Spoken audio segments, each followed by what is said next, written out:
golden days of improv. The Mimis had come to San Francisco and did our tour, and then split up. And I was somewhat adrift. I didn't know what I wanted to do. I tried stand-up once, and I didn't like it because I much preferred having people watch me perform than to talk directly to them. The club scene was every 20 seconds basically you had to have a laugh, and it was club so everybody was drunk. I'm not saying everybody was drunk, but a good portion of the people were drunk because it was about selling drinks. The more they laugh, the more they drink, and the funnier we get, so the more they laugh, la la la la. And I found it to be, not the word I'm looking for, not disconcerting, disappointing.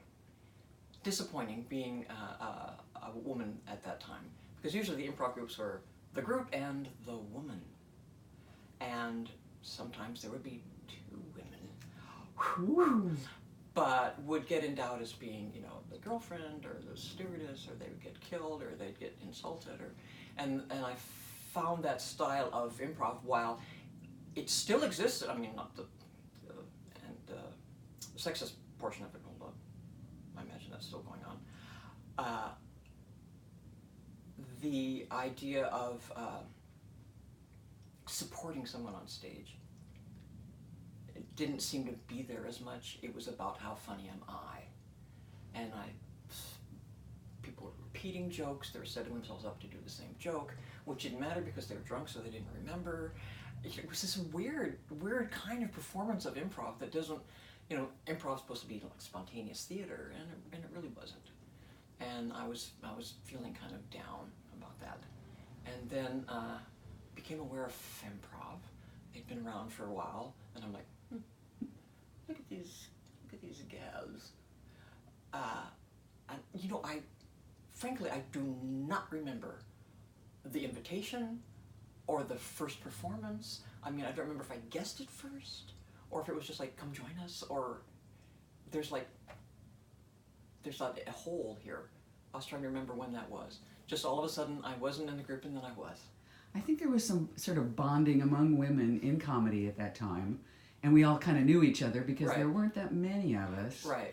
And I'm assuming we extended you a lovely invitation. Yeah, okay. But yeah, because there was a number of women who played with one of the club groups that were the formation of Femprov. So yeah, so there was this gal bonding.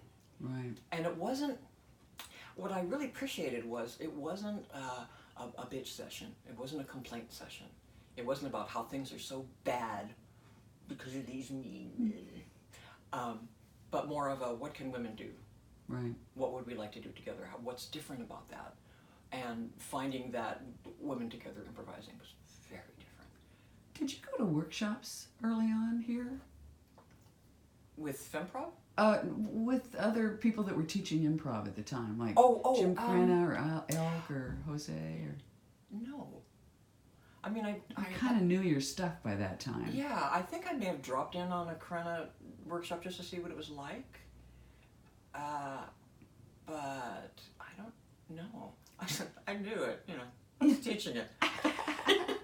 I mean, nowadays, wherever I can find someone teaching, I will take that class, because you never learn how to do it. It's never like, okay, now I know how to improvise. Mm-hmm. It's always working on your chops too, and keeping it limber. Yeah, absolutely.